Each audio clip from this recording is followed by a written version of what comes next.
então a esse encontro. Pois é, então me foi dado esse tema, formação do povo de Israel. Esse, talvez vocês não saibam, mas esse é um dos assuntos mais controvertidos da história de Israel. Então você já vem pegando pesado comigo. Essa era a meta. Essa era a meta. Eu acho que a explicação não é tão...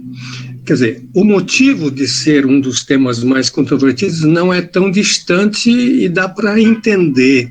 Por quê? As origens de um povo geralmente não se fixam por escrito. Quando um povo ainda não existe, o que se fala sobre esse povo que ainda não existe? Né? Então, eu acho que até é natural que a gente pouco possa dizer sobre a formação de qualquer povo. Esse é um aspecto. O segundo aspecto é os textos que nós temos à nossa disposição são basicamente textos bíblicos. E textos bíblicos não são textos históricos. E quando a gente fala da formação de um povo, a gente pensa poder falar a partir do ponto de vista de um historiador, como é que um povo chega a uma...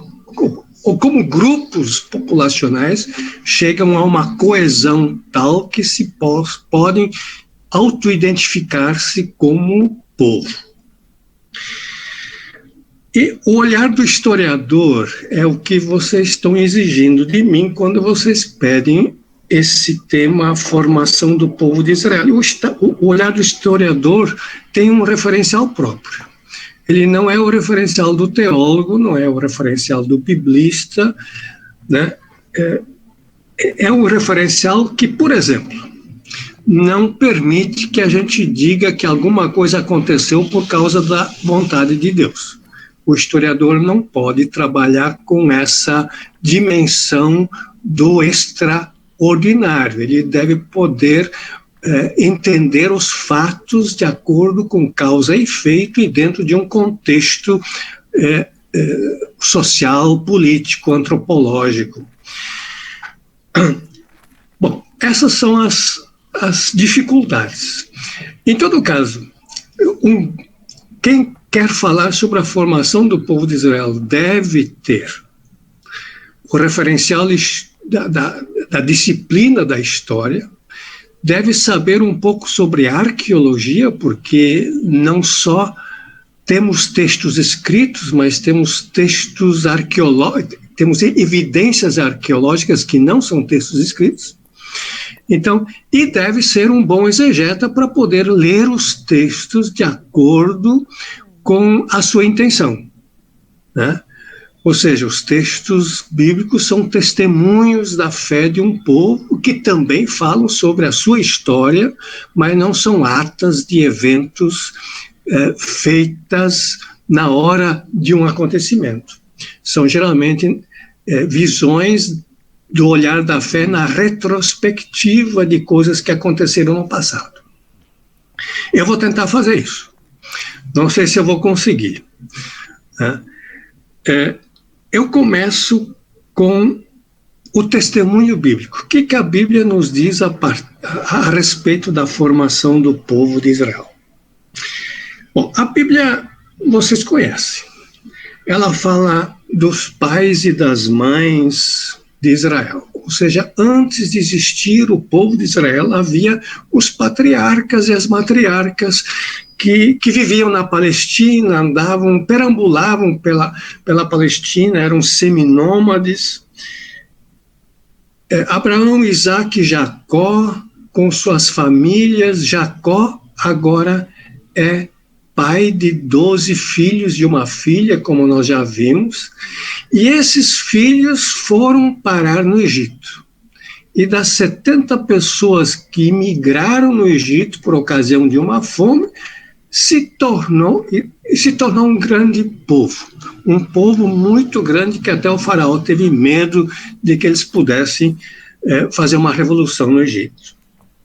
Então, a multiplicação do povo durante 400 anos, conforme uma tradição, 4 gerações conforme outra tradição, 3 gerações conforme outra tradição. Então, durante muito tempo de vida no Egito, essas famílias se transformaram num povo. E esse povo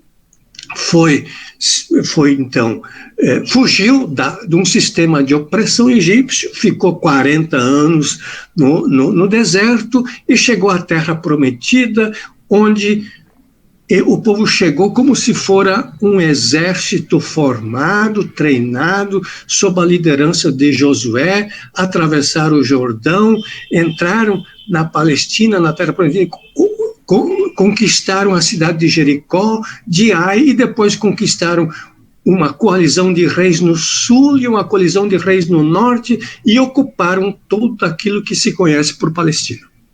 Este, basicamente, é o relato do livro de Josué, que vocês conhecem. Josué 1-11, o povo de Israel, sob uma liderança única, Josué, bem treinado, consegue conquistar a Palestina. Este é o testemunho bíblico. Ou seja, conforme esse testemunho, o povo surgiu no Egito. Lá, as famílias se transformaram em povo. Nós sabemos que isto é um testemunho. Ou seja, 100, 200, 300 anos depois do acontecimento, do fato do século XIII, dessa fuga do Egito, se conta a história de que o povo surgiu no Egito. No entanto, existem diversas coisas que falam contra esse fato. O primeiro, lá o texto de Êxodo 12, versículos 37 e seguintes, diz o seguinte: assim partiram os filhos de Israel de Ramsés para Sucote, cerca de 600.000 homens, sem contar mulheres e crianças. Subiu também com eles, além disso, um misto de gente, além de ovelhas, gado, muitíssimos animais. Então, essa informação não pode ser histórica. Por quê? Se são 600.000 homens, conta mais um tanto de mulheres, 1.200.000, conta mais um tanto de crianças, 2,5 milhões. 2,5 milhões de pessoas saindo do delta do Nilo, e não há nenhum registro histórico sobre isso, o delta do Nilo fica vazio. Não tem mais ninguém morando lá, todo mundo abandonou e foi para onde? Para o deserto. Quer dizer, essa informação nos diz o quê? Nos diz que, em anos posteriores, quem escreveu essa história quer dizer que todo o povo de Israel, ou seja, o número de 2.500, que é mais ou menos o número da população de Israel no século X e IX, esteve no Egito. Então, é um testemunho de fé que todos nós estivemos no Egito. Por isso ele coloca esses números grandes. Mas esses números grandes não são históricos. Não existe a possibilidade de 2,5 milhões de pessoas sobreviverem no deserto. Não existe água, nem alimento, nem para 100.000 pessoas. Não existe nem para 10.000 pessoas. Existem registros históricos, por exemplo, do exército romano, na época dos romanos, que tentaram invadir o reinado de Petra, que fica no deserto da Arábia, e um batalhão inteiro, não sei uma batalhão, não sei como é, uma legião inteira de soldados romanos simplesmente se perdeu no deserto. Ninguém nunca alcançou o objetivo, ninguém nunca voltou. Quer dizer, é impossível uma legião de romanos bem treinados sobreviver no deserto. Imagina 2,5 milhões de pessoas. Então, isso mostra que o texto bíblico é um testemunho de fé posterior que retroprojeta toda a população de Israel para o Egito. Um segundo argumento contra o fato de que Israel surgiu no Egito é o seguinte: muitas tribos que formaram o povo de Israel não podem ter surgido fora da Palestina. Por quê? Porque os nomes das tribos adotam designações geográficas da Palestina. Por exemplo, Judá. Judá não é nome de pessoa. Judá é nome de uma cordilheira de montanhas e de um deserto. Ou seja, Judá, a tribo de Judá, que fez parte de Israel, provavelmente recebeu seu nome somente na Palestina. Segundo nome, Efraim. Efraim, quem sabe hebraico, a Francine talvez se lembre, Efraim não tem só um singular e um plural, o hebraico também conhece um dual, ou seja, os olhos só existem dois, então é um dual, né? Ouvidos são dois, então a gente usa o dual, não o plural. Efraim é um dual, que significa dois campos. Como é que a gente vai dar um nome para um filho de dois campos? Ou seja, provavelmente o nome vem da localização geográfica dessa tribo, de dois campos, de dois lados da cordilheira montanhosa do norte de Israel, né, que Efraim está morando. Outro nome, Benjamim. Você sabe o que significa Benjamim? Quem lê Benjamim no hebraico vai entender filho da direita ou filho do sul. É um filho que mora ao sul. Ao sul de quem? Ao sul de outras tribos. Então essa tribo de Benjamim recebeu seu nome a partir da localização que ela tinha dentro do território geográfico de Israel. Outro exemplo, Issacar. Issacar, os hebraístas, os que entendem de hebraico, sempre tropeçaram nessa palavra, porque essa palavra vai contra todas as regras do hebraico.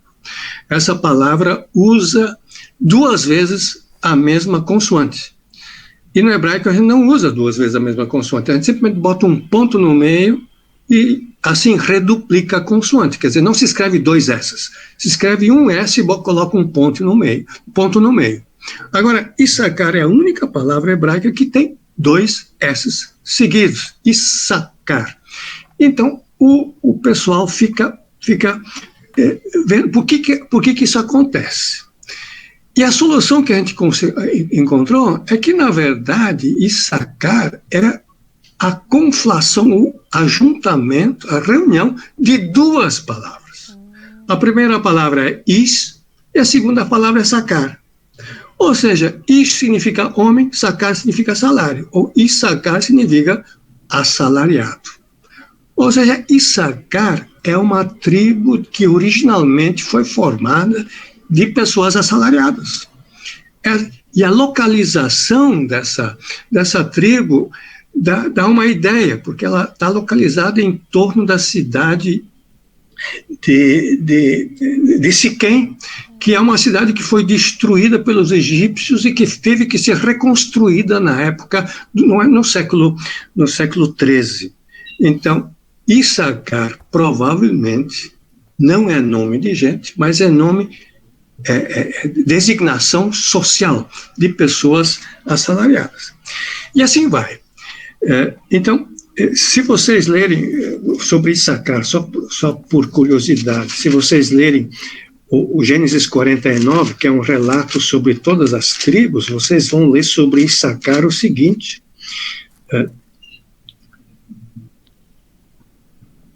Issacar 49:15 diz o seguinte: Issacar é jumento de fortes ossos, de repouso entre os rebanhos e ovelhas. Viu que o repouso era bom e que a terra era deliciosa, baixou os ombros à carga e sujeitou-se ao trabalho servil. Tudo isso confirma a hipótese de que Issacar é um grupo de assalariados que tornou-se um dos grupos que fez parte do povo de Israel. Ou seja, muitos nomes de tribos são nomes que devem sua origem ao ambiente geográfico, a geografia, o lugar em que habitavam ou a sua condição social.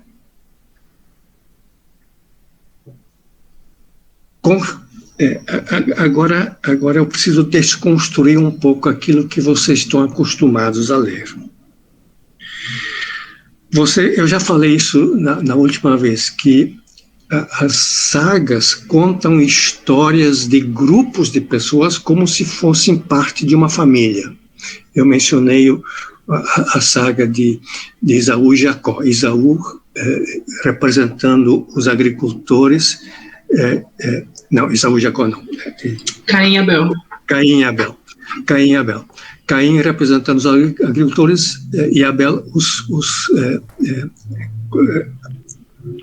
os criadores de gado de pequeno porte. Então, aqui acontece a mesma coisa.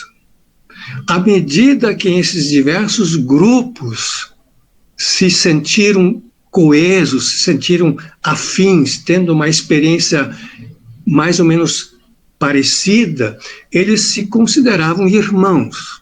E a partir da existência das tribos é que surge a história de Jacó com os 12 filhos. Ou seja, as tribos são historicamente anteriores aos filhos de Jacó, não como a Bíblia o relata. Então, isso é um pouco difícil. Eu acho que pode ser difícil para muitas pessoas, né? Mas está dentro daquela forma de escrever história naquela época, de que a história se escreve através de genealogias, né? O povo de Israel, conforme Gênesis 32, é identificado com uma pessoa, com Jacó. Então, as tribos de Israel são identificadas com os filhos de Jacó. A história das tribos, como está lá, por exemplo, em Gênesis 49, a história fala de tribos. A história das tribos é retroprojetada como se fossem filhos de um mesmo pai, porque a coesão já estava se tornando forte e ela dizia, né, nós somos descendentes de um mesmo ancestral. Conclusão, que eu chego provisória.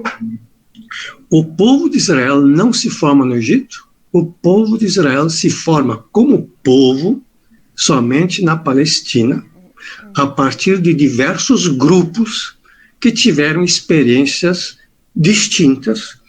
Um desses grupos, certamente, foi o grupo de Moisés, que fugiu do Egito. Só que não só ele. Outros grupos mais fizeram parte desse povo. Então, a gente pode agora estudar o grupo de Moisés que presenciou o êxodo, que a libertação do êxodo, que trouxe a experiência do Deus libertador, Javé, para o povo todo, que o povo todo posteriormente adotou como sendo sua própria confissão, não só desse grupo isolado, mas confissão de todo o povo, quer dizer, todo o povo confessa ter estado no Egito, apesar de só um grupo do povo ter estado no Egito. Além disso, o nome Israel, esse é um terceiro argumento, o nome de Israel não contém o Deus da libertação Javé. Ele contém o nome El. E El é um Deus do panteão cananeu. Ou seja, o nome Israel não pode ter surgido no Egito. Ele surgiu em Canaã, na Palestina. E o nome de Israel é atestado por um texto extra-bíblico em torno de 1220 a.C. E aí nós temos uma data mais ou menos fixa para poder falar em quando o povo de Israel se formou. É claro que a formação de um povo, né, dura séculos, ela não acontece da noite para o dia, nem de um ano para o outro, porque a formação da coesão de grupos para que se possam identificar como, ou autodenominar-se como nós somos um povo, é demorado, né?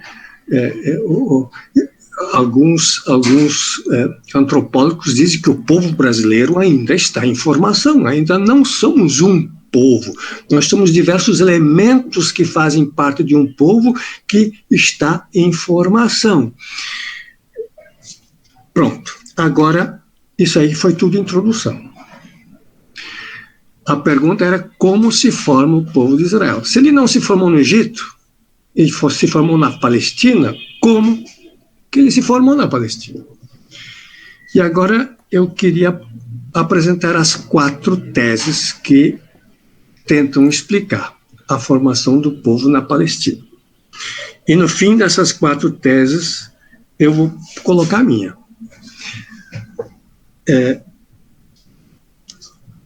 Essas 4 teses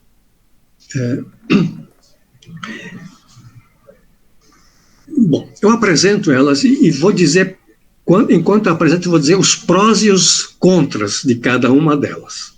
Porque, na minha opinião, já posso antecipar, nenhuma delas consegue, ela sozinha, explicar esse complexo emaranhado histórico e literário da formação do povo de Israel. O primeiro modelo é o modelo da conquista. É basicamente o modelo que vocês encontram em Josué.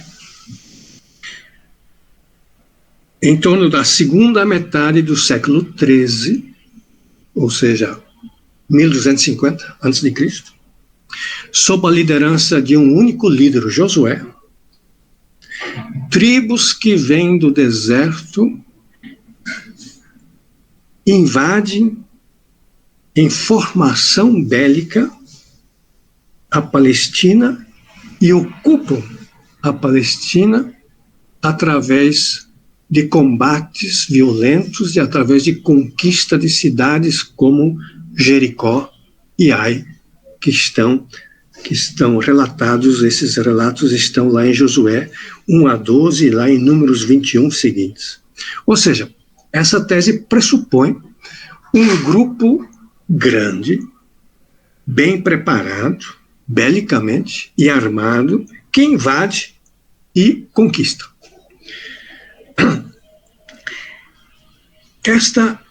Este modelo, a arqueologia moderna diz que é quase impossível de ter acontecido. Que um grupo tão grande assim e tão preparado assim venha do deserto para invadir a terra de cultura da Palestina é algo inusitado. Por outro lado, também se diz que, arqueologicamente, as cidades que se dizem, que o livro de Josué diz que foram destruídas por esse grupo invasor, Jericó e Ai, são essas 2 cidades que são citadas explicitamente no livro de Josué, elas já estavam destruídas 100 anos antes desse povo entrar. Ou seja, quando esse povo chega na metade do século XIII, Jericó e Ai já estavam 1 século destruídas. Interessante é que o nome Ai, em hebraico significa ruína. Quer dizer, como é que você dá um nome para uma cidade ruína? O que provável é que quando esses ditos invasores, chegaram à Palestina, eles já encontraram um monte de ruínas e chamaram essas ruínas pelo nome, Ai. Né?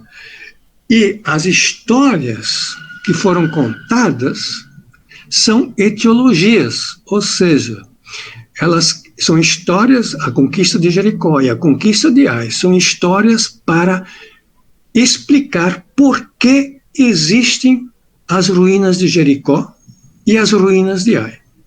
As ruínas de Jericó, que Jericó foi uma das cidades mais fortalecidas do final da Idade da Pedra. Aliás, Jericó tem sua existência datada de 7.000 anos antes de Cristo, ou seja, é uma das mais antigas cidades do mundo, quer dizer, do mundo que nós conhecemos, né? Então, quer dizer, do fim da Idade da Pedra.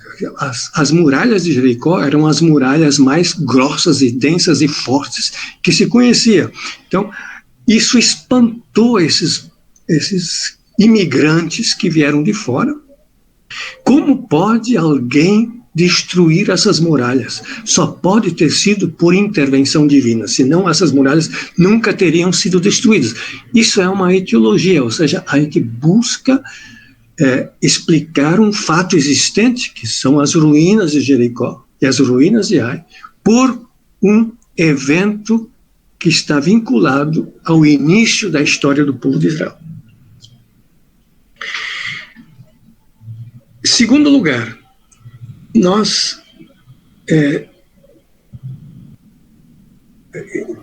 o olhar do historiador olha agora para essas histórias e diz o seguinte: mas esse povo que invadiu a Palestina e conquistou tudo, ele só relata Jericó e Ai em detalhes. O resto é uma incursão para o sul, derrota de 5 reis, uma incursão para o norte, outra derrota dos reis, e pronto, ocupou toda a Palestina. Quer dizer, não tem sentido. Por que se escreve em detalhes somente a conquista de 2 cidades? E essas 2 cidades fazem parte do território da tribo de Benjamim.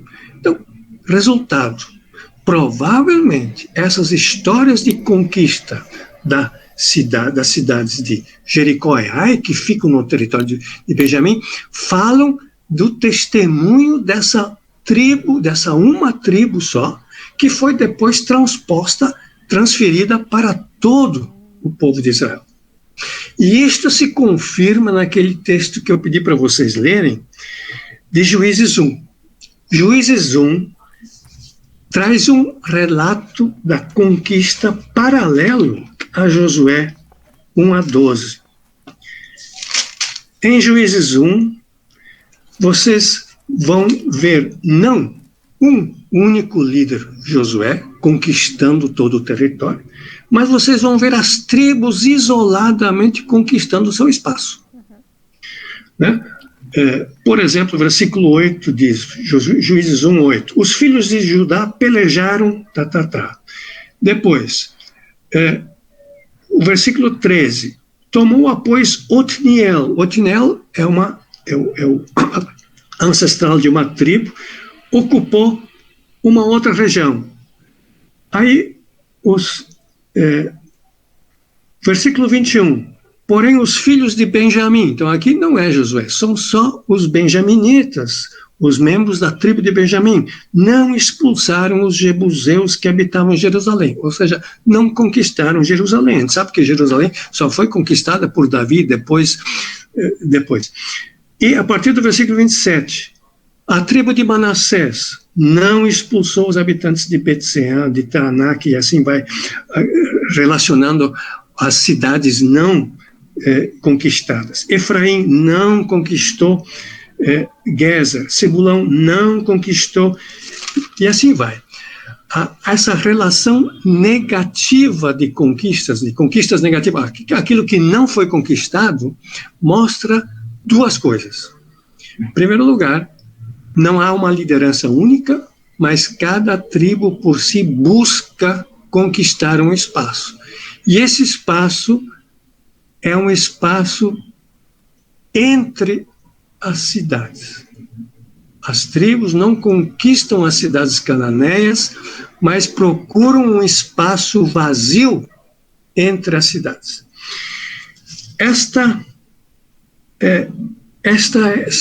Esses são os argumentos contra um modelo da conquista.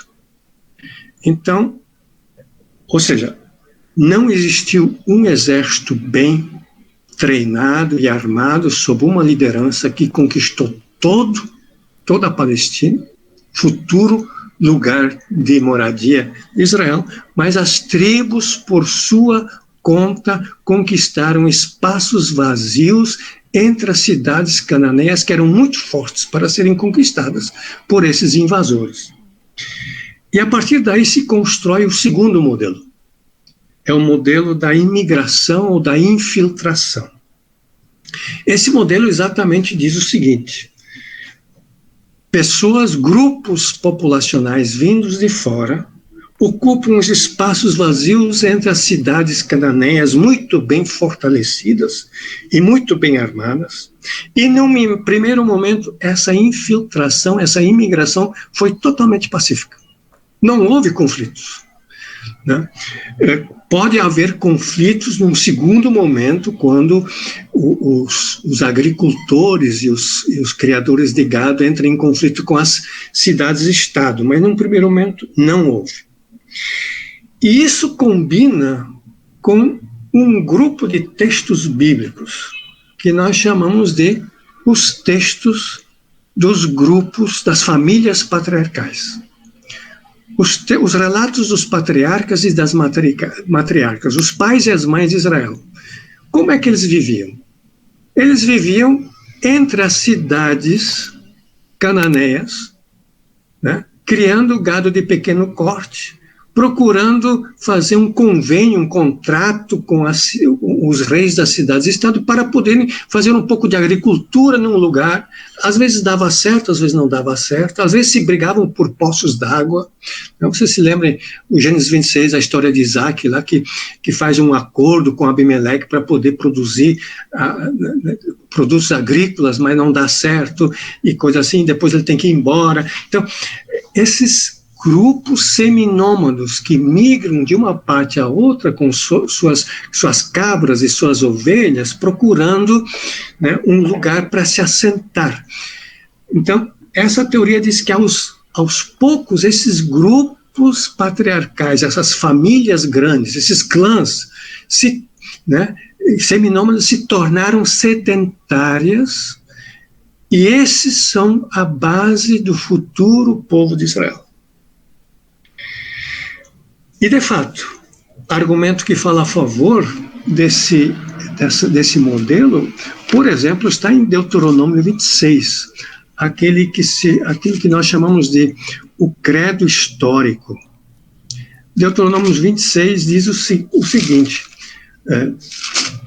quando os israelitas estiverem morando na terra, eles devem trazer os dízimos e as primícias para o templo, e ali confessar a sua fé. E a confissão de fé era para ser, deixa eu ler aqui, no versículo 4, então, o sacerdote tomará o cesto da tua mão e o porá diante do altar de Deus, do Senhor teu Deus, então tu testemunharás, e dirás: Arameu, prestes a perecer, foi meu pai. Ou, em outras traduções, arameu errante foi meu pai. Ou seja, os grupos patriarcais se consideram arameus. E se vocês vão ver a história de Abraão, ele vem do norte, vem da terra dos arameus. Se vocês vão ver as histórias de Isaac, onde é que ele vai buscar a sua esposa? Da terra dos arameus. A Rebeca é da terra dos arameus. Por quê? Porque Abraão não quer que os filhos casem com as mulheres de Canaã. Ele quer buscar mulheres da sua origem. E quando Jacó vai fugir de Esaú, para onde é que ele foge? Vai para fugir da terra dos arameus, e lá ele casa com a sua amada, e trabalha 14 anos para poder casar com a Raquel, né? Então, essa vinculação de futuros israelitas com os arameus leva a consideração de que provavelmente muitos israelitas eram arameus que migraram da sua pátria em busca de novos espaços de vida, e isso combina muito bem com o entorno. No mesmo tempo em que surge Israel, também surge Amon e Moabe, que também são da mesma origem, são arameus. Então, esses grupos foram empurrados por novas populações que invadiram a terra dos arameus, e esses tiveram que sair em busca de novas fronteiras de vida. Então, não foi... Licença, eu posso fazer uma pergunta rapidinho? Pois não. No caso, esses israelitas, assim, que são migrantes, por exemplo, eles tinham que fazer, nesse momento, a profissão de fé para poder ocupar aquele local, ou eles não necessariamente? Não necessariamente. Historicamente, esses israelitas estavam em busca de um novo espaço de vida e encontraram esse espaço de vida se infiltrando no espaço vazio entre as cidades-estado. Somente o Deuteronômio, quando vai falar das festas, ele vai dizer que cada agricultor, ou seja, pressupõe a sedentarização já desses grupos, que não eram sedentários antes, pressupõe que eles sejam agricultores e possam produzir. Então, o livro do Deuteronômio pressupõe uma situação posterior, quando o povo de Israel já estava formado e sedentário e já produzia, né, e já tinha adotado as festas agrícolas e trazia as primícias para o templo. Então, o texto de Deuteronômio é posterior.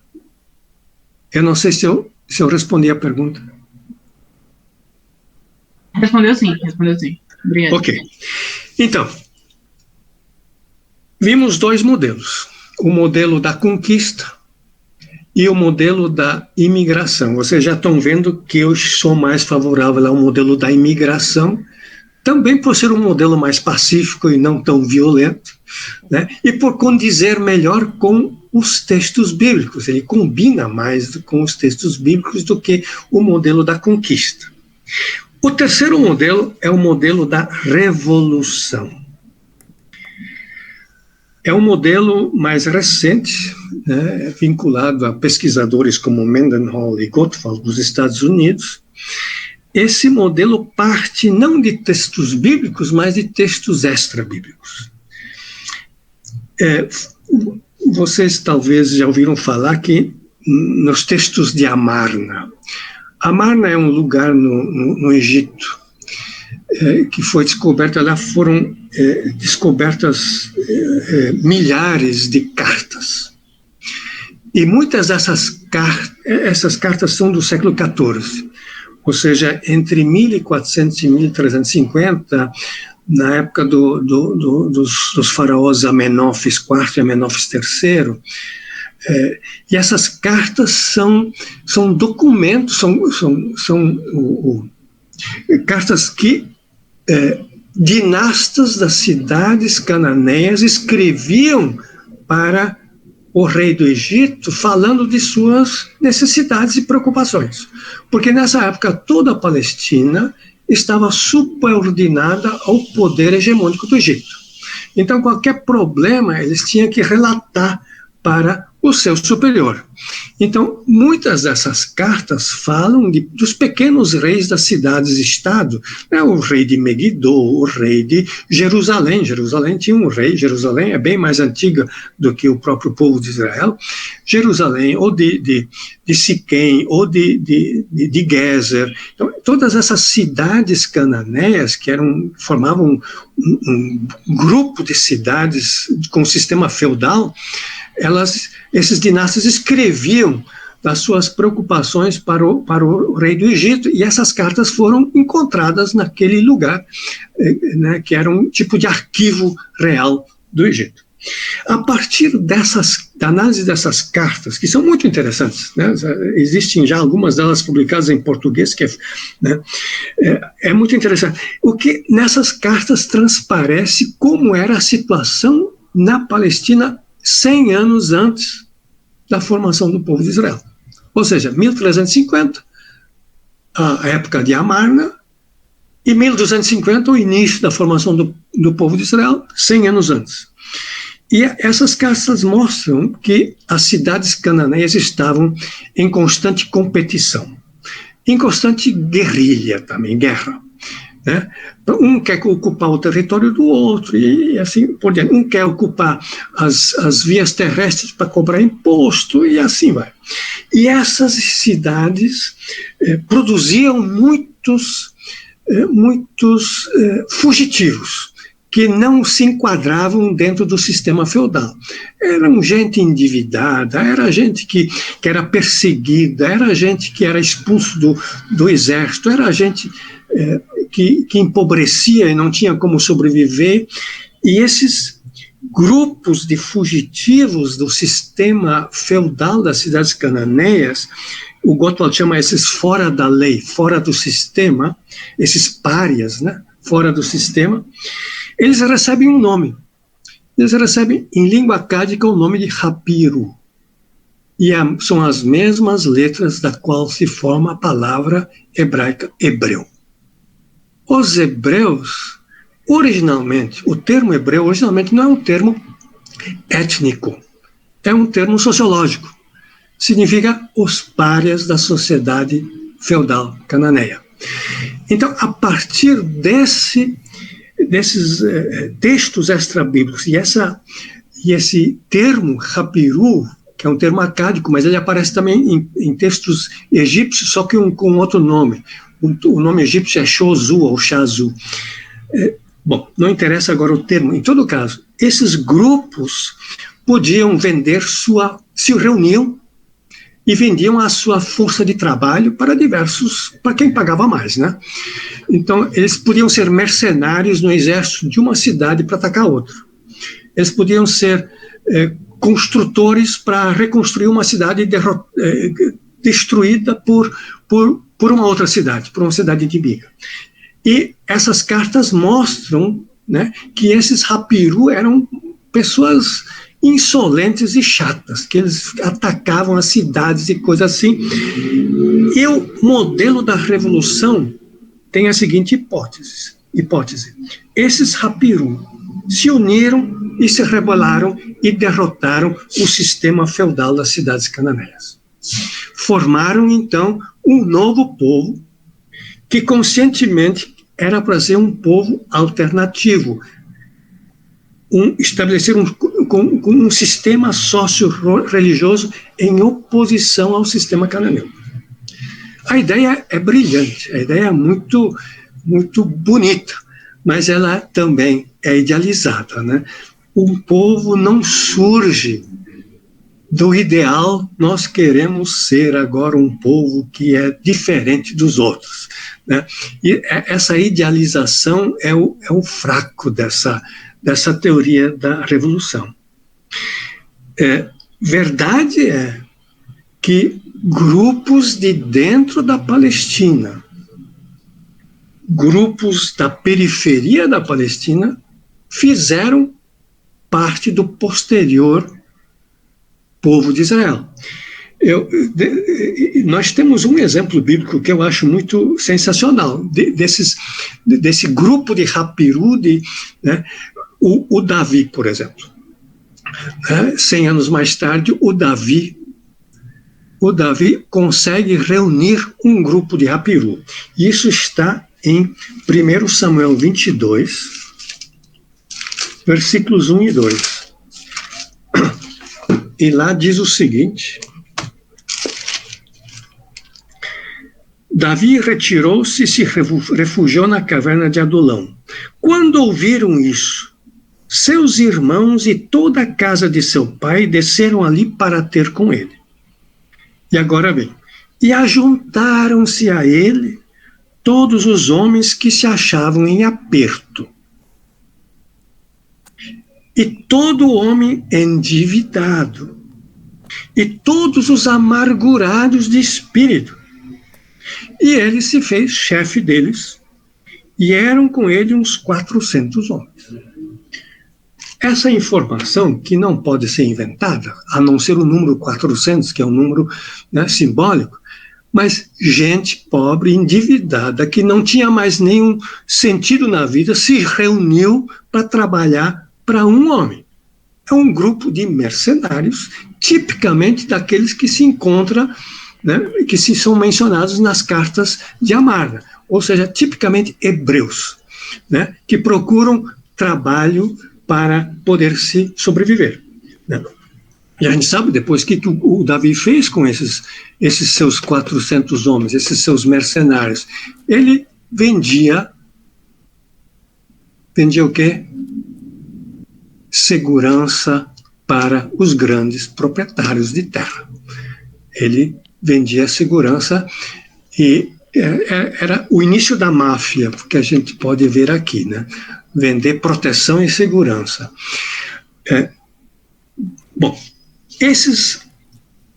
também o termo Issacar pode ser um termo que dê, né, que deponha a favor dessa teoria. Ou seja, os assalariados que estavam reconstruindo uma cidade se revoltaram e se uniram para formar uma nova grandeza populacional. Chego agora à quarta e última hipótese, ao quarto e último modelo da formação, que é o modelo da evolução. Não da revolução, mas da evolução. Esse modelo diz que, de fato, o sistema feudal das cidades cananeias produziu muitos párias. E esses párias tinham que sobreviver, mas eles não se rebelaram e não tiveram força suficiente para revoltar e destruir cidades cananeias, como de fato não foram destruídas, mas eles se retiraram e migraram para os espaços das montanhas onde as cidades-estado não tinham nenhum interesse e onde elas quase não existiam.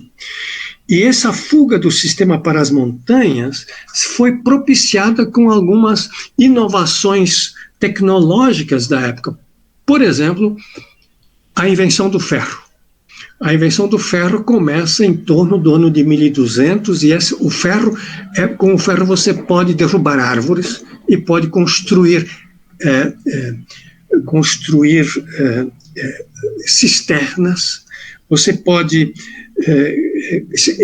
além disso, uma evolução tecnológica foi a invenção de uma vedação à base de cal para poder vedar a cisterna e poder acumular água, que é muito importante nessa região, porque quase não chove nessa região.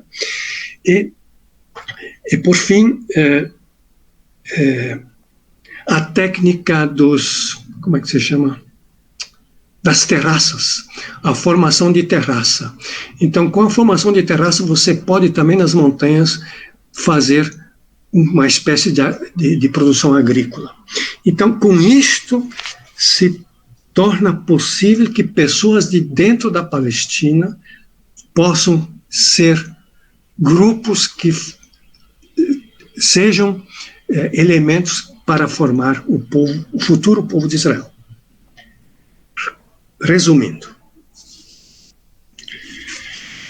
nenhum desses modelos consegue explicar sozinho o surgimento de uma grandeza política posterior chamada Israel. O que se pode dizer que o futuro Israel é composto por grupos que vêm de fora e que vêm de dentro da Palestina. Todos esses modelos, de uma ou de outra forma, concordam em que houve um grupo que veio sob Moisés até a Palestina, e esse grupo trouxe o Deus Javé e trouxe essa fé no Javé libertador, e essa fé no Javé libertador motivou também os outros grupos a formarem um novo povo, ajudou na formação da coesão desses diversos elementos populacionais que formaram o povo.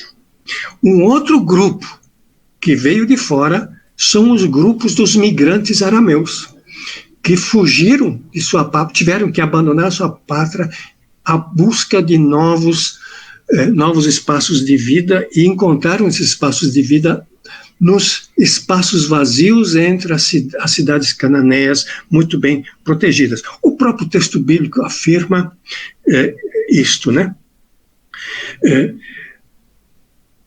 Então, esses grupos de fora se juntaram com grupos de dentro, que eram, digamos, os párias da sociedade de cidades, a sociedade cananeia, das cidades-estado cananeias, e além disto, talvez grupos de rapiro, grupos já armados, que tinham experiência de batalhas e coisas assim, como mercenários nessas guerras intestinas de uma cidade cananeia contra a outra.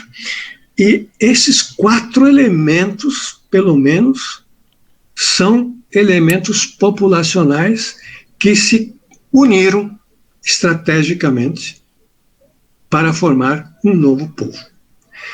Agora, como se dá a formação da coesão desse povo? É um processo não totalmente elucidado.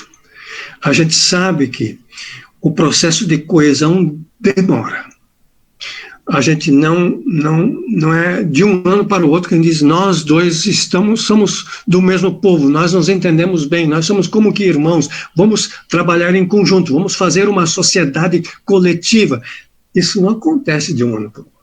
Então, houve diversos elementos que propiciaram a coesão desses diversos grupos. Um deles, sem dúvida, foi a fé num único Deus. Esse Deus Javé, que era diferente, que era um Deus do deserto que foi trazido, que era diferente do Deus El, dos santuários, que era diferente do Deus cananeu, né? Então, esse sinceramente foi um dos elementos. Que trouxe também a ideologia do Deus libertador, do Deus que vai junto. E o outro elemento é o Deus dos migrantes. É um Deus que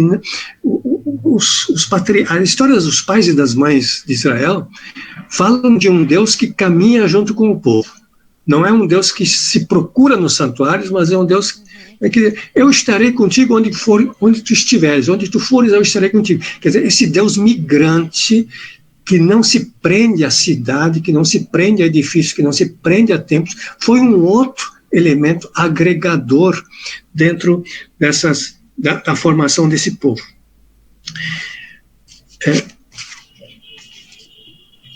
Um dos textos mais antigos do Antigo Testamento é o texto de uma mulher. É o texto de Juízes 5. Interessante que os 2 textos mais antigos do Antigo Testamento são textos de mulheres. Este é um deles. E a gente consegue datar aproximadamente o surgimento desse texto.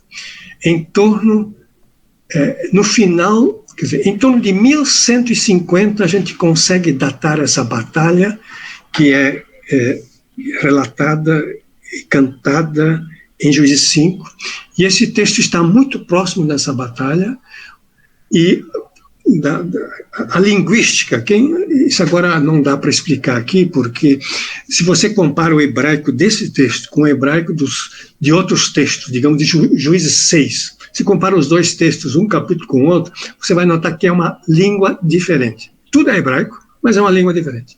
Quer dizer, há uma distância dessa linguagem de Juízes 5 que é muito mais arcaica do que de Juízes 6, por exemplo, ou do que a linguagem de Deuteronômio. Deve ter o quê? No mínimo 200 anos de diferença entre o texto, linguisticamente falando, entre o texto de Juízes 5 e Juízes 6. Esse texto de Juízes 5, se vocês olharem,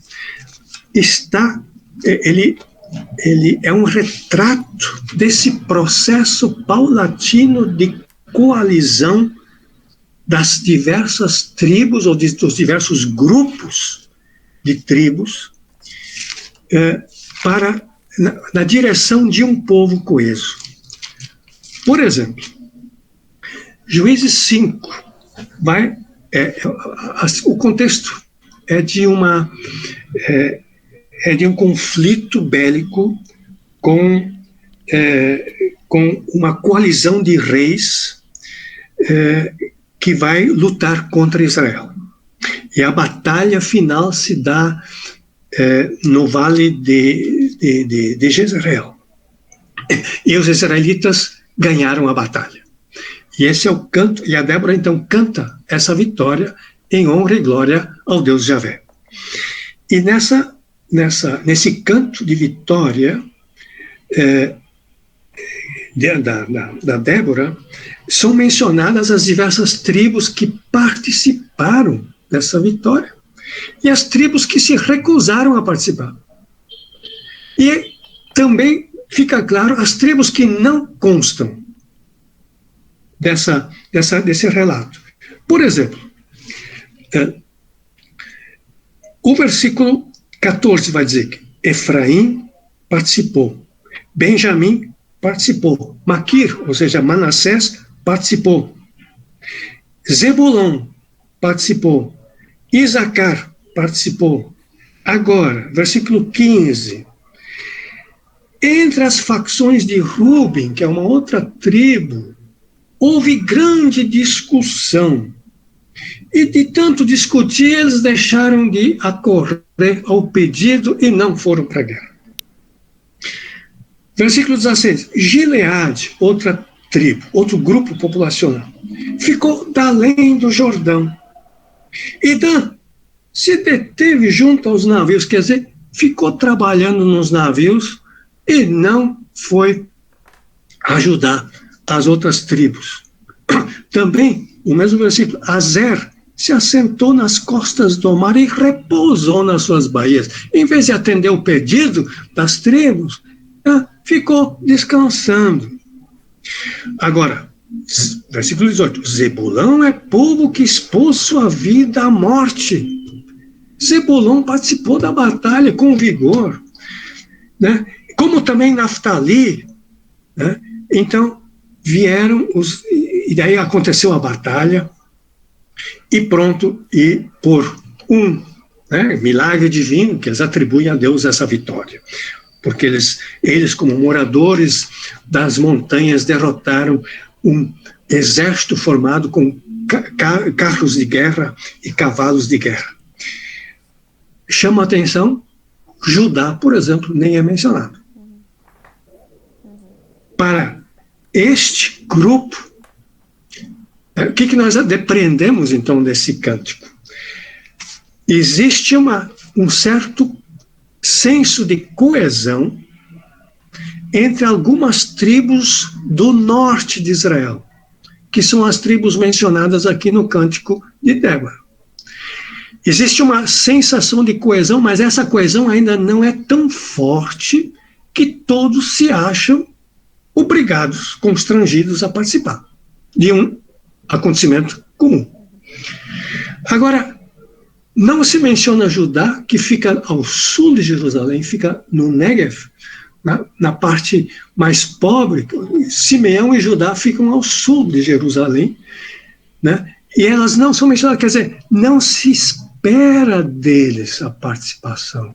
Eles ainda não são reconhecidamente parte do grupo, que possam ser, né, constrangidos, vocês vão ter que participar. Não, eles não são constrangidos, não fazem parte do grupo.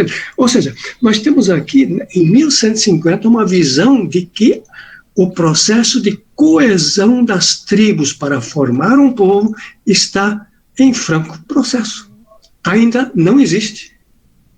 Ele ainda vai existir. Quer dizer, vai demorar ainda mais, quem sabe 50, 100 anos, até que se forme o povo de Israel. E, na verdade, os historiadores hoje dizem, antes de Davi, a coesão de todas as tribos não existiu. Davi foi o diplomata que conseguiu unir as tribos sob Saul, que só eram as tribos do norte, e as tribos do sul, do Negev e da região sul, que posteriormente formaram o estado de Judá. Eu vou parar por aqui, porque eu omiti a arqueologia. Talvez eu diga um parágrafo sobre os resultados arqueológicos. A arqueologia sempre ajuda a história e ajuda o historiador e ajuda o exegeta a não dizer besteira. Apesar de que a arqueologia não é a última verdade, porque as pedras também devem ser interpretadas, elas não falam. Então, a arqueologia, eu me baseei aí num arqueólogo Finkelstein, um arqueólogo israelense ainda vivo, recente, muito conhecido. Ele escreveu algumas obras boas e outras nem tão boas assim. Em todo caso, uma das obras que eu admiro muito ele pesquisou em torno de entre 300 e 400 sítios arqueológicos na região montanhosa ao norte de Jerusalém. Digamos, entre Jerusalém e o Vale de Jezreel. Essa parte onde, posteriormente, é a parte central do Reino do Norte. Ele descobriu nesses sítios uma semelhança muito marcante. Todas elas são do século XIII, ou seja, do século onde a gente pensa que o povo de Israel se formou, meados do século XIII, 1250. Começou a formação do povo de Israel. E esses sítios arqueológicos têm aspectos culturais que dizem muito. Em primeiro lugar, a cerâmica. Os arqueólogos, a primeira coisa que eles estudam é a cerâmica. Qual é o tipo de cerâmica que eles usavam? Então, eles dizem, a cerâmica é uma cerâmica cananeia, só que mais rudimentar, bem mais simples, bem mais pobre, mas estilo cerâmica cananeia. A construção de casas, no entanto, é totalmente diferente do jeito dos cananeus construírem suas casas. Então, eles explicitam o tipo de casa que se construíam. Em primeiro lugar, essas aldeias eram pequenas. Eram pequenos, a gente ia dizer povoados hoje em dia, né? Pequenos povoados. As casas eram construídas em círculo, de modo que as paredes de fundo das casas formavam um tipo de muro de proteção contra animais e contra inimigos, contra ladrões e coisa assim, né? E havia um pátio central. E cada casa era formada por 3 ou 4 peças. É bem simples, uma construção bem rudimentar, né? Pedra colocada sobre pedra, né? Sem janela. Havia 2 laterais e um fundo coberto, e na parte central da casa descoberto, era o pátio interno, onde as pessoas trabalhavam, cozinhavam, faziam os cestos, faziam as cerâmicas, quer dizer, o pátio central era descoberto, e por ali entrava também a luz do sol para iluminar as partes laterais e de fundo que eram cobertas com arbustos, com madeira e arbustos, às vezes com algumas lajotas de pedra, né? E essas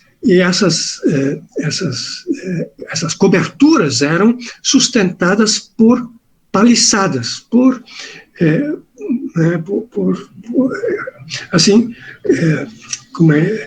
estilo estacas de tendas, né? Se não havia estacas de madeira, havia aquelas colunas de pedra. Então, estilo tenda de seminômades. Então, essa cultura, o Finkelstein diz, é a típica cultura daqueles que formaram posteriormente o povo de Israel. Não era uma cultura cananeia, mas era uma cultura que estava se apropriando aos poucos da cerâmica cananeia, porque ela era bem melhor do que a cerâmica que eles usavam. Então, isso quanto à arqueologia. Um arqueólogo alemão chamado Fritz Stolz, também, que eu admiro muito, fez o mesmo tipo de pesquisa no Negev, ou seja, no sul, na região semidesértica do sul da Palestina, e chegou às mesmas conclusões que Finkelstein. Então, isto comprova a ideia de que gente de fora veio e se infiltrou paulatinamente nos espaços vazios entre as cidades de Estado. Como eu disse, é um tema muito controverso, é muito discutido, muito difícil. Cada cabeça vai ter o seu modelo preferido, mas eu vou deixar por aí mesmo. É isso que eu posso apresentar por hoje. Acho que já falei demais, nem sei que horas são. Caramba, eu achei assim que a gente ia trabalhar esse tema em vários encontros, mas olha, que aula, professor. Fantástico. Foi incrível mesmo, incrível. O Jorge já tá louco pra perguntar, né? Porque é uma dúvida que eu fiquei quando eu tava lendo o texto de Josué, e aí aparece em Josué 6, o príncipe...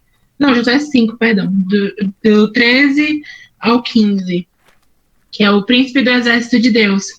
E aí é um trecho em que Josué estava perto de Jericó, e ele encontra um homem que tem uma espada, e aí esse homem se apresenta como o príncipe do exército do Senhor. E aí eu queria saber se existe uma explicação de quem é, se é Jesus, se é um anjo. Seu microfone está desligado, professor. Isso está em Josué, né?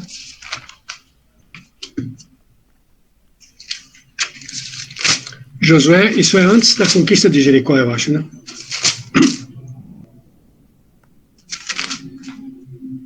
Eu tava com o microfone desligado. Josué 5, 13 ao 15. Um pouco mais de... Para ser franco, eu não sei quem é. Agora, eu sei que não é Jesus, né? Veja, a fé coloca certas experiências em imagens. A imagem do anjo é uma das muitas imagens que se usa quando se quer relatar uma experiência que não se pode explicar, que se atribui a uma experiência com Deus, ou uma visão de Deus, ou uma percepção, ou uma intuição de origem extraordinária. Então a gente usa a imagem do anjo, porque o anjo a gente pode visualizar, Deus não se pode visualizar, né? Então o anjo é essa imagem. Agora, a espada, naturalmente, a espada é um elemento bélico, né? A espada significa, né, a guerra de vocês, ou a vitória de vocês. Então, na verdade, aqui essa imagem coloca uma intuição de que há uma inspiração de que vamos ser vitoriosos. E essa inspiração é atribuída a uma instância divina, que tem a sua metáfora no anjo. Expliquei? Em todo caso, é assim que eu consigo entender quando aparece o anjo, é uma revelação divina. E o que diz essa revelação divina? Ela diz, nesse caso, com a espada, que a terra de vocês, ou seja, Deus dá a terra para vocês. Apesar de que a espada não conquistou Jericó, né? Os muros caíram sem a espada. Isso também é um detalhe interessante, quer dizer, existe uma cerimônia litúrgica em torno de Jericó, né? Existe uma procissão litúrgica em torno, quer dizer, a liturgia destrói a cidade, não é a espada que destrói a cidade. É interessante esse aspecto aqui. Eu acho que para dizer exatamente isso, nós não conseguimos conquistar, nós ganhamos essa terra como doação.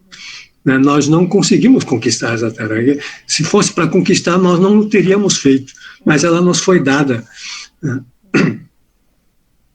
Mas veja, eu fiz o panorama geral. A gente agora, os textos específicos, a gente não entrou, né? A gente poderia agora falar do grupo do Êxodo, o grupo de Moisés. Quem é esse grupo? O que aconteceu? O que é historicamente provável, o que é historicamente não provável, o que é teologia. A gente pode falar, o que é esse grupo de arameus? Quem são eles? Qual é o Deus deles? Eles têm o mesmo Deus Javé que o Deus do Êxodo? Eu acho que não. Como é que funciona isso, então? Então, isso é um outro capítulo. A gente pode entrar agora, né, por exemplo, na discussão desses textos extra-bíblicos, essas cartas de Amarna, e tem muitos outros textos egípcios que falam falam dos Hapiru, dos hebreus, que falam de Israel, que falam até do Deus, que mencionam o Deus Javé num texto extra-bíblico, que é uma coisa fora do normal, né? A gente pode falar sobre isso. Então, mas isso aí a gente teria que entrar em textos específicos mais detidamente. Eu quis dar um primeiro apanhado geral sobre como, hoje em dia, o olhar do historiador tende a ver o assunto da formação do povo de Israel, usando critérios históricos, quer dizer, é o referencial teórico da disciplina de história, né, checando a história com a arqueologia e fazendo uma boa exegese do texto bíblico. Isso não é muito fácil de fazer. Eu conheço muitos bons historiadores que não sabem fazer exegese e eles enveredam por um caminho totalmente diferente, né? E não conseguem explicar, né, certas coisas, porque acham que o texto bíblico não é testemunho, mas é um livro de história, um manual de história como nós o temos hoje, manual de história do Brasil, o manual de história da América, quer dizer, que não é o caso. Alguém tem pergunta? Eu tenho uma pergunta, pastor. Pode fazer. Oi, eu nem te cumprimentei, né? Bem-vindo. Eu entrei um pouco atrasado, desculpa aí. Mas tem uma pergunta para fazer em relação a um artigo que eu li hoje, que eu acho que é um artigo até que fala também sobre a origem de Israel, né? Nesse artigo, o autor defende que, justamente até talvez o senhor já estava falando aí, duas tradições diferentes sobre a origem do povo de Israel, né? Uma situada no livro de Gênesis, onde a origem de Israel seria não de fora, né, mas de dentro, porque os patriarcas todos estão ali, né, transitando já em Canaã. E a outra tradição do Êxodo, né, que eles já vêm de fora do Egito. E o autor diz que, então, a fonte sacerdotal, né, teria feito essa ligação em um único versículo, que está em Gênesis, no capítulo 50, versículo 14, né? Depois de José ir sepultar Jacó em Canaã, esse é o único versículo que diz que eles voltaram de novo para o Egito, né? Então ele diz que isso pode ter sido da fonte sacerdotal tentando criar essa história da salvação, né? Então ele defende isso, que tem essas duas histórias sobre a origem de Israel. Uma que eles surgiram mesmo ali na terra de Canaã, baseado nos patriarcas de Gênesis, né? Abraão, Isaac, Jacó e José. E outra do Êxodo de Moisés. Queria saber se isso realmente tem algum fundamento. Eu não sei, o autor do artigo também não sei. O nome dele é Conrad Smith. Não conheço esse artigo, mas certamente a história da salvação tenta unir os diversos elementos e as diversas tradições numa única história de um só povo. Quer dizer, é a visão para trás. Na retrospectiva, a gente vê uma única história, o que na atualidade, né, no desenrolar histórico, são diversas histórias que vão, de diversos grupos que vão se juntando, né? Mas na retrospectiva o testemunho é único. Ou seja, ele começa com os patriarcas, vai para o Egito através da novela de José, volta para o deserto, volta para a Palestina, conquista. Né? Mas esse artigo não menciona que também os patriarcas vieram de fora? Porque antes de... Menciona. Pois é, então eles também vêm de fora. Sim. Isso é muito interessante. A gente tem que ver um pouco também a ideologia dos autores. A gente acha que os arqueólogos são objetivos. Eles também têm a sua ideologia. Muitas vezes, em especial, arqueólogos israelenses tentam explicar a origem do povo de Israel como se todos os integrantes do povo só viessem de dentro de Israel e não de fora. Por quê? Para dizer, nós somos os primeiros proprietários dessa terra, vocês, palestinos, foram os segundos, nós estivemos aqui antes de vocês. Estão entendendo? Então, a gente tem que ter em mente essas preocupações políticas atuais que fazem, muitas vezes, a cabeça de alguns arqueólogos e de alguns historiadores, né? E nem sempre é fácil a gente distinguir opinião de fato. Mas você tem razão. Agora, você citou agora uma obra literária, o escrito sacerdotal. Isso é uma outra discussão. Quais são as fontes literárias que estão presentes e relatam histórias dentro do Pentateuco? Isso é uma outra coisa muito discutida hoje em dia, que, aliás, hoje em dia não existe mais não existe mais um consenso sobre isso. Por isso eu nem entrei nessa questão, mas a verdade é que a história da salvação única, que junta a tradição dos patriarcas, que junta a tradição do Êxodo, inclusive existe uma tradição dos povos do deserto, do Sinai, que é uma tradição própria, né? Junto com as tradições que vêm da Palestina, né? Essas tradições distintas foram colocadas numa única história da salvação. Assim como os 3 patriarcas, que provavelmente não são aparentados, se tornaram parentes depois na narrativa. Quer dizer, Abraão se tornou pai de Isaac, Isaac se tornou pai de Jacó, só num processo de coesão, quando esses diferentes grupos se uniram e se sentiram coesos a ponto de dizer, nós temos uma mesma família, nós temos um mesmo ancestral, nós temos uma mesma procedência. Então, isso demonstra o grau de coesão que existia entre esses diversos grupos. Então, isso é posterior. Na retrospectiva, a gente pode dizer, nós todos estivemos no Egito. Até o profeta Jeremias vai dizer assim, vocês todos estiveram no Egito, que nada. O profeta Jeremias atuou no século VII, né, final do século VII, nenhum deles esteve no Egito, mas ele pode dizer, nós como povo estivemos representados por aquele grupo que esteve no Egito, né? Então, é um tipo de confissão de fé na retrospectiva.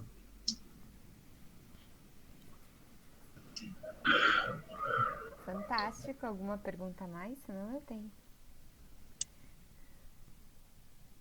Eu queria te perguntar, professor, sobre como ler o relato sobre Raabe dentro dessas fontes, né? Porque como heroína ela foi considerada tão importante que cabe na genealogia de Jesus, né? Muito pouco se sabe sobre Raabe. E é muito difícil interpretar aquela história de Raabe em Jericó. Em todo caso, Raabe é uma das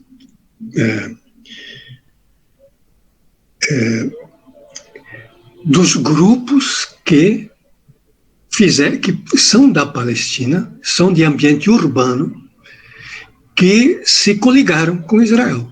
Tipo os gibeonitas depois, né? Os gibeonitas também Gibeão era uma cidade, e os gibeonitas se fizeram coalizão com esse novo povo em formação.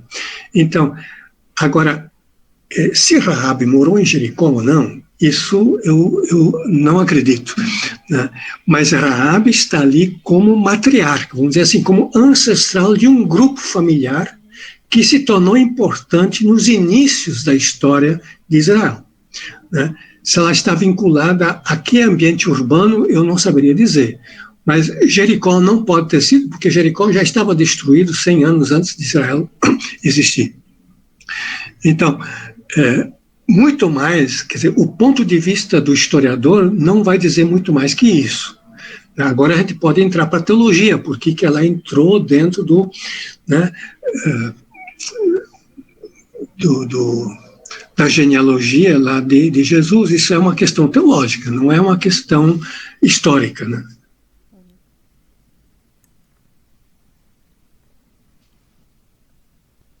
Mais alguma pergunta, gente?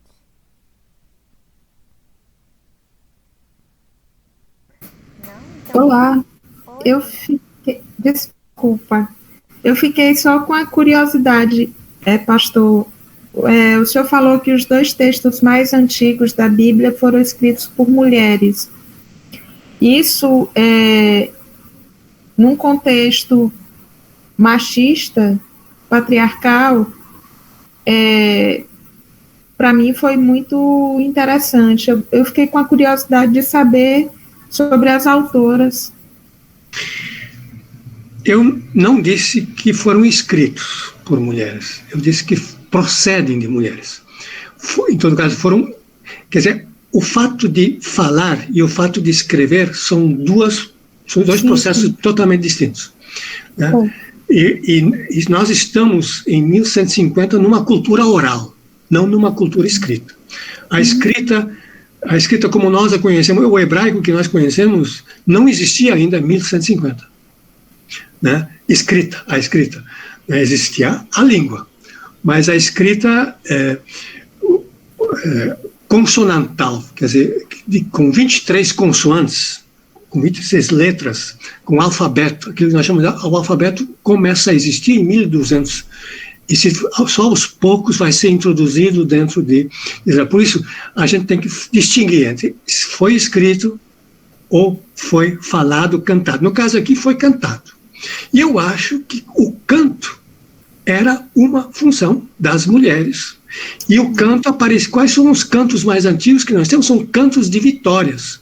E por isso, exatamente, as mulheres se destacam, porque o que mais se valorizava e o que era teologicamente mais valioso eram as vitórias que eles atribuíam a Deus. Então, por isso que as mulheres eram acionadas, ou elas não eram acionadas, era parte da função delas, era cantar. Né? A outra era a Débora, que em Juízes 5, né? A outra é a irmã de Moisés, a Miriam, em Êxodo 15, que é onde é que ela canta, né? Onde é que um refrão ela canta, só aquele refrão que é antigo. O resto, o cântico de Moisés é bem recente, mas o de Miriam é bem antigo. Amém, muito obrigado pela paciência de vocês. A gente que agradece, professor. Pastor, foi maravilhoso, como sempre. Então, para mim está sendo, rapidinho, para mim está sendo assim maravilhoso, porque eu estou estudando aqui uma disciplina, Histórias das Religiões, Apocalipse, História de Israel. E agora, como é que eu vou ler este livro? Ele é pequenininho, eu já tive uma aula assim, eu já fui no livro todo, né? Voltando, sabe, dizendo como? Não, olha, desse jeito não. Que bom, presentão. Com certeza. Que bom, eu fico contente. Muito obrigada, professor. Até a próxima, então. Deixa eu só fazer uma foto, todo mundo sorrindo. Ângelo, fica aí um pouquinho, vou aproveitar que você está aí para falar aqui. Pronto. Então, gente, boa noite, domingo de manhã. Nós temos o nosso culto. Só Ângelo fica. Boa noite, tchau, tchau. Ângela, depois a gente conversa.